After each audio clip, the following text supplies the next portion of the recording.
Hello and welcome back to the Doctor Who Marathon. I'm your host McEdam, and today we're going to be talking about the Sarah Jane Adventure episode, Mona Lisa's Revenge, written by Phil Ford and is directed by Josh Agnew. This is a very popular story in the Sarah Jane Adventures. This is probably not the most well-liked stories, but it's one of the most well-known stories of Sarah Jane, not counting, of course, the first episode and, of course, the two episodes featuring the Doctor. Or should I say stories, because each story in the Sarah Jane Adventures is two parts. So, the story.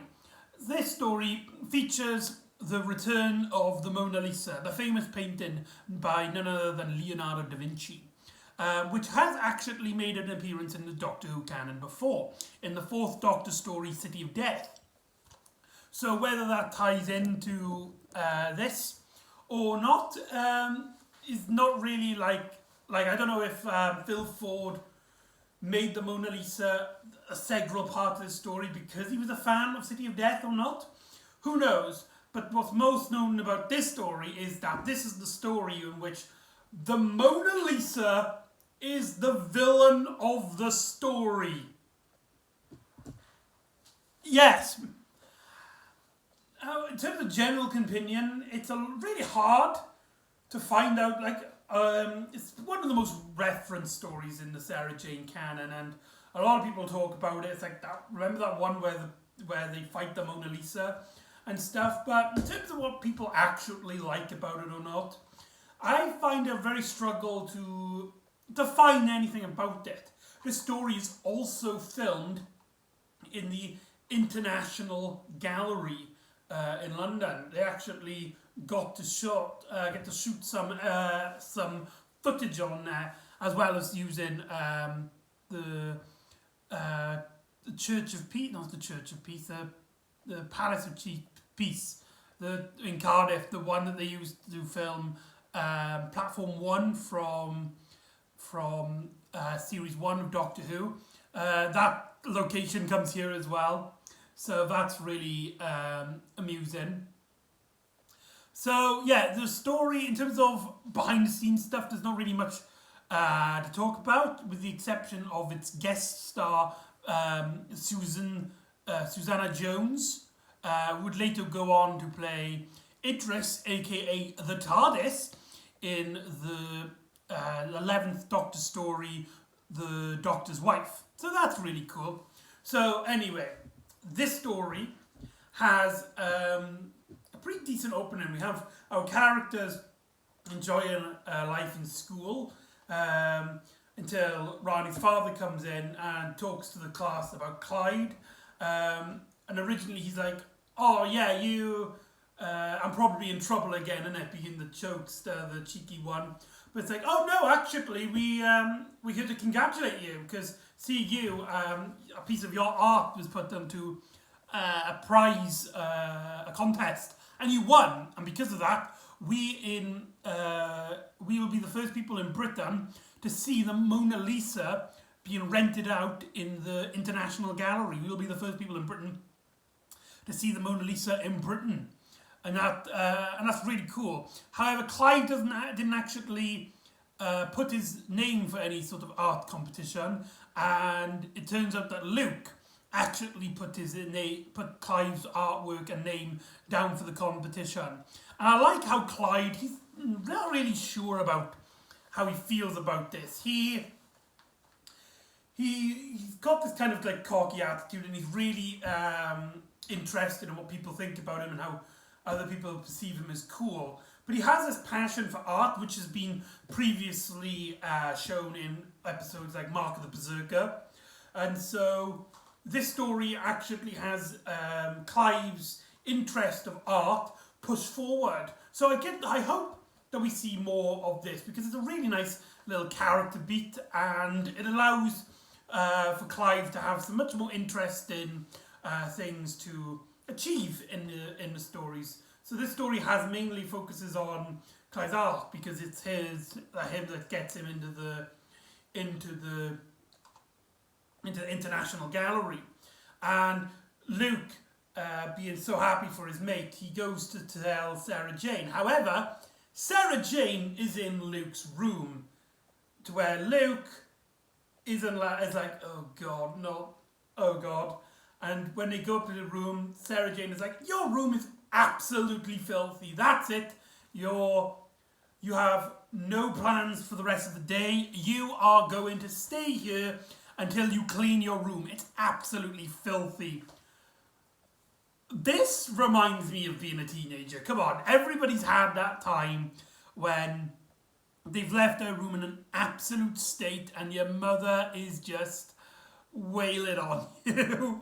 And it's such a relatable concept, but it's put it like a nice little Doctor Who twist, shall we say, as Luke kind of freaks out because this is like their first proper argument, and Luke's just like, I don't understand. Sometimes you want me to be like a normal teenager, you know, making a mess, you know, being like average in sense, but then sometimes you want me to be pitch perfect like the Bane made me.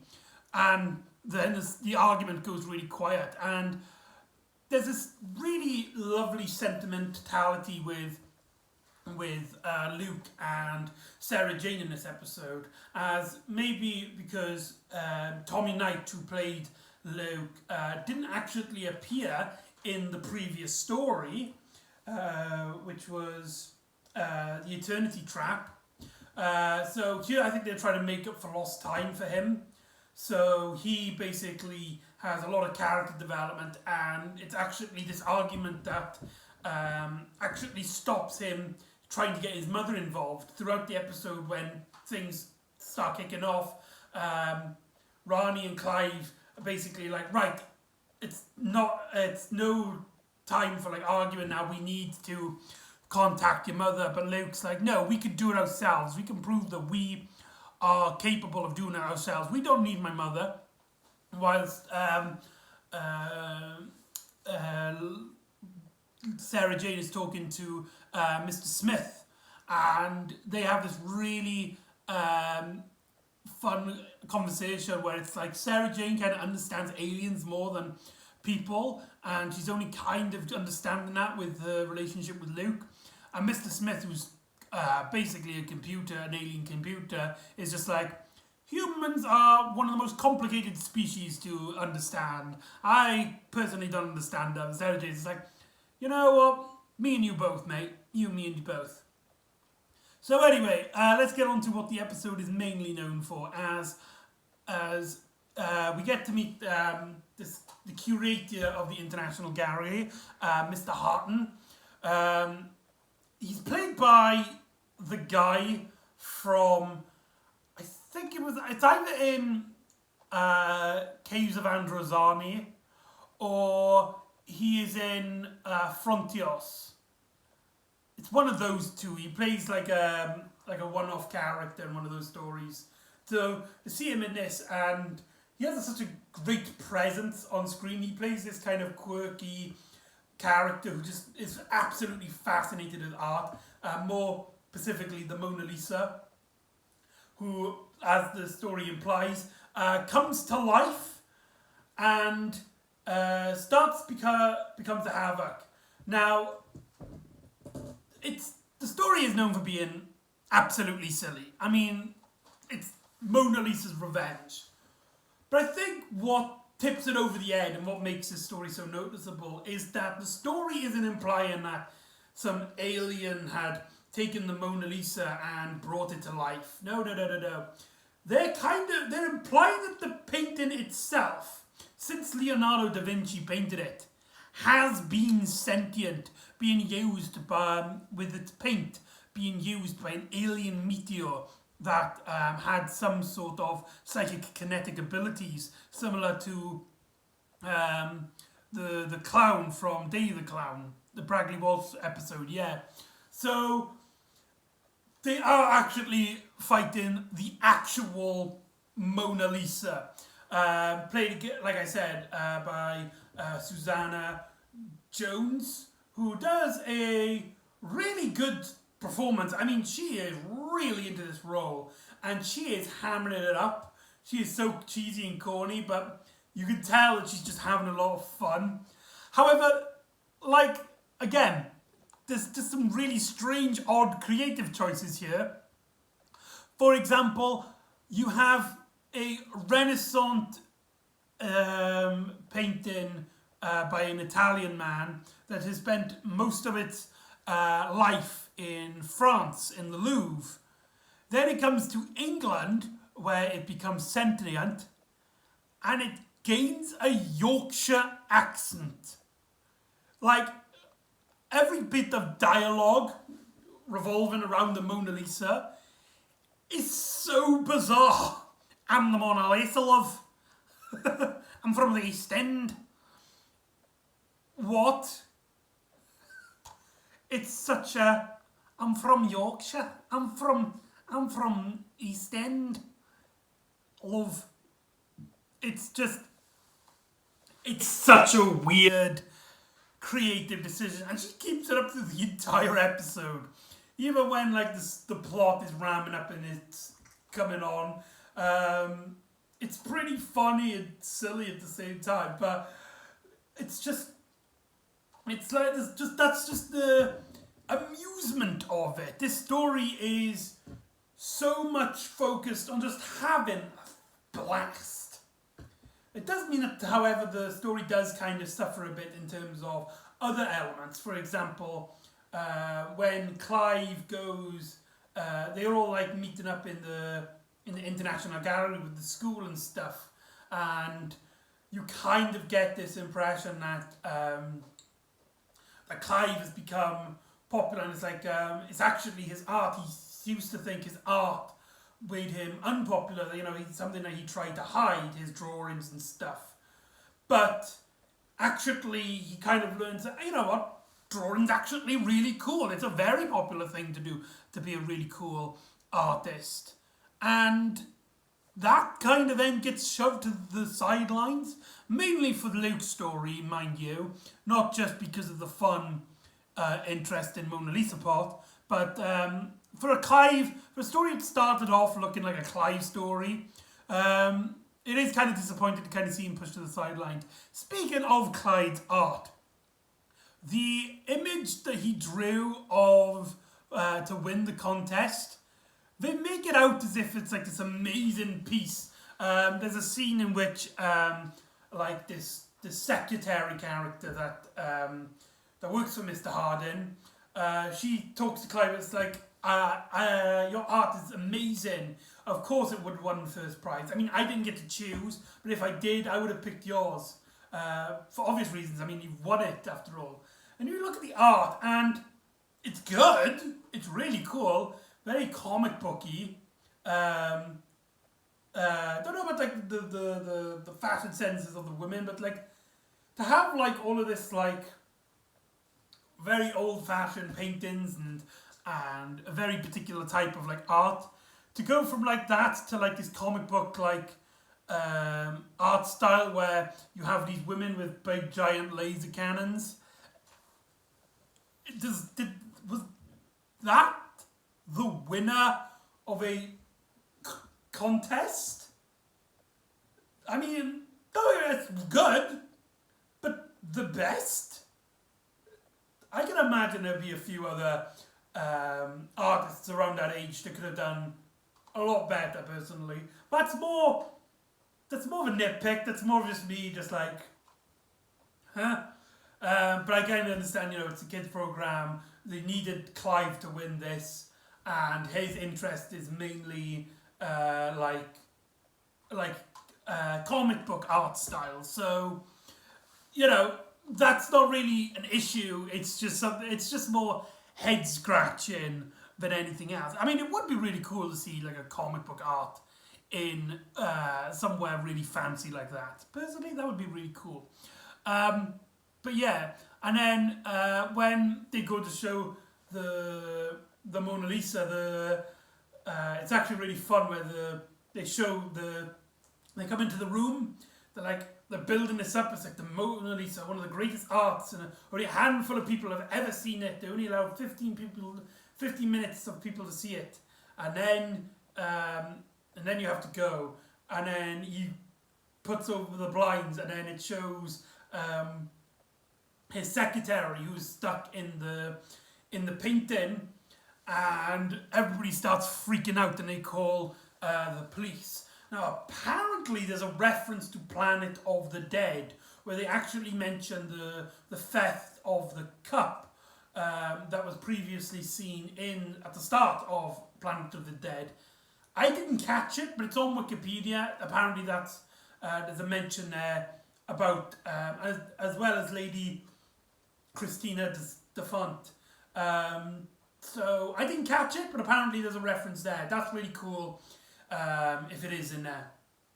And so we have these, the things start kicking up as the police get involved. Sarah Jane learns this on a news. She first is like, I don't understand why you're showing at me this. And Mr. Smith is just like, oh, it's just trying to keep you busy, really. And then when she learns then that the kids are involved, the school kids, because she didn't listen to Luke, because Luke and her had an argument earlier on. And then when she does some research on the painting, Mr. Smith is like, that is the Mona Lisa. The painting, the art style is definitely the handwork of Leonardo da Vinci. It's his brushstrokes. There's no denying it. It's like, how can that even be possible? It's not the same picture. And it's a click, there's something strange going on. So Sarah Jane goes in to investigate. Now, there are some really fun moments here, like Luke in front of the painting. Actually, I don't think he actually says it in front of the painting, but so the Mona Lisa overhears about Luke's argument with his mother, and so when Sarah Jane comes to the International Gallery, the Mona Lisa kind of mentions, it's like, Sarah Jane, where have I heard that name? Smith. Oh, like Luke Smith. Oh, bless you, love. Your boy, even your boy doesn't want to see you. And that's really cool. I must be honest, when she was like, Sarah Jane, where have I heard that name? I thought they were going to reference City of Death, because that story does imply that the Doctor, specifically the Fourth Doctor, has met Leonardo da Vinci prior. So I was thinking that they were going to reference the fact that Sarah Jane and the Fourth Doctor would be the ones that met Leonardo da Vinci, and they were buddies. I don't know if they mentioned that Sarah Jane has met Leonardo, but the Fourth Doctor has definitely had prior to Romana. So I don't know. Maybe it could have been Lilo. It could have been when he was companionless. Who knows? Or maybe it was like a comic book or an audio companion. You never know. Because Mona Lisa has that pushes it into the forefront, with the cliffhanger for part one probably being easily one of the best in the series, in which we first see Sarah Jane. It's like she gets attacked by the Mona Lisa by something. There's also to note the Mona Lisa takes out a gun from Clyde's painting, only for it to be a Sontaran blaster, which is why Clyde didn't want Luke's mother actually getting involved in his story, because he's been drawing alien artifacts in his comics, in his art style, which could be very dangerous if someone was to find out. Which does kind of again play as a joke at the end, but that's kind of about it. It's not as serious as, say, Rani, when she told her friend, and then that one became a huge dynamic there. Here it's mainly just for a little gag later on. But anyway, Sarah Jane seems to be attacked by something. Luke, Clive and Rani start running around the International Gallery, and they find a painting with Sarah Jane Smith trapped in it. So Sarah Jane is out, or shall I say, in the picture. Out of the picture, in the picture. That was so corny, I do apologise. That does mean that the story is mainly now focused on the kids, specifically Luke. This is a Luke story, and his dilemma, his concern is maybe if they didn't argue and he brought his mother involved, maybe she wouldn't have got caught in the painting. And later on, you do kind of feel like it's kind of pushed him to an extreme, this argument, which turns out to be a trap. There are some really funny dialogue. Phil Ford really knows how to write some really funny dialogue for Sarah Jane Adventures. One of my favourite bits is that they're trying to get back into the International Gallery to find out about the Mona Lisa, believing it could be something aliens that they should investigate. And so Luke goes up to Rani's father, the headmaster, and is just like, I need the loo. Rani and Clive are like, yeah, I need the loo as well. And the father's just like, yeah, we go, just better hurry up and be back at the bus. And so they go. Clive and Rani are like, well done, Luke, that was actually a really good cover story. Luke's just like, that's not a cover story, I actually do need to use the loo. That was really funny, and that was great timing. The acting on Tommy Knight has significantly improved since his first appearance in Invasion of the Bane. So, a lot of people have criticised his performance throughout the series, and I do kind of see it, but the fact that you can see that he is improving is a godsend and is a very well executed.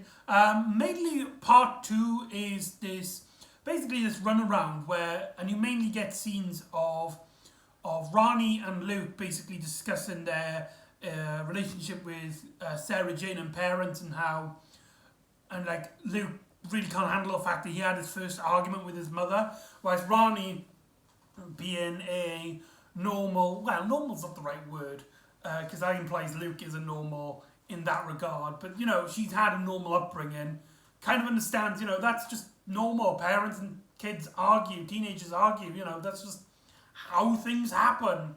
Just don't beat yourself over it, we'll get her. We will band together and save her, don't worry.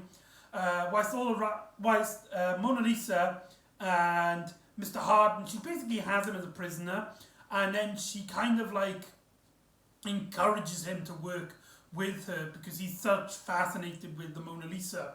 In a scene which is pretty like under the nose for a kid's show, pretty highbrow. There's a lot of I saw you looking at me.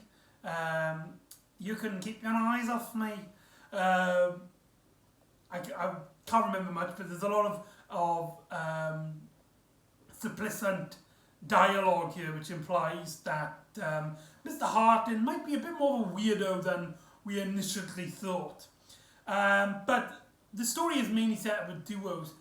That does mean that Clive does get left out in part 2, and he mainly is there to get captured, and we learn a little bit through him with his back of the rank storytelling, and we basically learn that the Mona Lisa is looking for her brother, and that she needs Hardin's expertise in art to try and find another painting which would have been created around about the same time the Mona Lisa was created by Leonardo da Vinci, which I would like to add should have the words "This is fake" written on the back because of City of Death. Has nobody actually scanned the Mona Lisa yet to prove that it's real? So, yeah, it's mainly to do with duets, and sadly Clive gets the short end of the stick despite this story seemingly setting up to be a Clive-centric story. But we get some really interesting stuff with Luke and Rani. We get some really interesting stuff with the Mona Lisa and Harden. There's a fantastic scene in which she basically finds this window and she is fascinated by it. The first thing she thinks is that there's this really strange painting, but then Harden's just like, no, that's the real life, that's the real world, and she's absolutely fascinated by it. And she tries to get her hand out, but her hand starts turning back into paint if she starts leaving the building. And so she is demandant to find her brother, so one day she can like go out and experience the world. However, it doesn't mean that when she does go back to being just proper villainly, it does kind of feel out of character in certain scenes. A lot of bits when she's being like totally evil, she is just like one-dimensional, mustache twirling in that regard. And it doesn't really have that much to offer. What it does have to offer is her interactions with Hardin, and when they're discussing things, when they're manipulating each other, mainly the Mona Lisa manipulating him, that's where mainly the fun comes from. But when it's just the Mona Lisa on herself, I mean, there's still some really fun moments with her, but she is a bit one-dimensional and a bit one-note, in my opinion, which all leads into the climax of the adventure. Essentially, they discover that there's this mysterious painting that was so terrible that it made people mad just by looking at it. So the painter had it locked in this cage and it had a basically this Chinese puzzle box to open it. The Abomination, I believe it was called. And because the two paintings made out of the same meteor are near each other, they're basically both gaining sentience, and the closer they are, the more alive they become. So that's the moment she calls it her brother, and she's trying to get them to get the box open. Luke discovers where the key is. It's actually in upstairs. He saw it. He saw it earlier. Hardin picks up the box from Luke and then destroys it, betraying the Mona Lisa. However, Luke comes up with a plan to basically create another one, but only if you free his mother later on, and there's like no tricks. And so he basically gets Clive to draw him another puzzle box similar to the one that was destroyed to unleash this abomination. And the intensity between Luke and Clyde here is hasn't been seen yet in the show, and it is really interesting. Actually, I tell a lie. There is that scene in Wedding of the River Song. I keep saying Wedding of the River Song. Wedding of Sarah Jane, where it does that, where they have this argument with the two boys. Come to think about it, now that I remember that, it's not that interesting here compared to it is in there, but it's still rather interesting, especially how Rani is involved, and they're both like saying that like Luke has turned to the bad side, because Luke is just like, I know what I'm doing, just make the box. And Rani and Clive are like, no, it will destroy. She will use it to destroy the world. And it's like, I know what I'm doing, just do it. And so, just in front in the booklet, on another page from when he's drawn K9 earlier, he draws this puzzle box, and the Mona Lisa uses it to bring the puzzle box to life. And so she activates the mechanism, and the abomination is soon to be freed. However, because the booklet is containing this energy that brings art to life, it brings K9 into existence. And because K9 is a much logical, good character, it actually basically interferes with the programming of the paint, and it basically dissolves everything back to its normal state. So the paintings go back to normal, and everybody who is trapped in the painting comes out of the painting, including Sarah Jane Smith. And the Hardin's secretary. I love the ending in which Hardin is just like, he goes up to her and he's just like, because it has been implied that she has kind of crushed him. At the start of the episode, she kind of tries to give him a kiss, but he's too fascinated with the Mona Lisa, so she's kind of like being ignored by him, by the Mona Lisa. And there's a scene where like Hardin is just like describing how much like he found true love. It was under his nose this whole time. And this woman is just like, now that the Mona Lisa has basically dumped you, you've come to me. How dare you? How dare you think I'm second rate? I said, I'm leaving. Fuck you. Funny she said that in Sarah Jane. That is really fun. Phil Ford just really knows how to do some really funny moments in Sarah Jane. And the story ends with them all looking at the painting, and Sarah Jane is just like, right, we need to have a talk with Clyde about a bit of a Sontaran guns in people's art.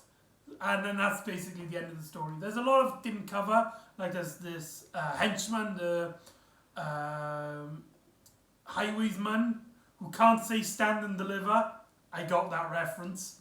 Stand and deliver, oh. Sorry. So that's Mona Lisa's Revenge, one of the most popular Sarah Jane Adventure episodes. Overall, it is a lot of fun, and I do actually recommend it as a story you first try out in a Sarah Jane. It basically has everything that you want in a Sarah Jane Adventures. It's silly, it's fun, it's goofy, it's great for kids. It has some really fun performances, some very silly moments, and a story that's actually filmed in the International Gallery is really cool. However, I feel like for the most part, it's a story which doesn't really hold up that well looking back. Not to say that anything particularly bad is in it. However, in terms of Sarah Jane, there are so much better episodes to pick from.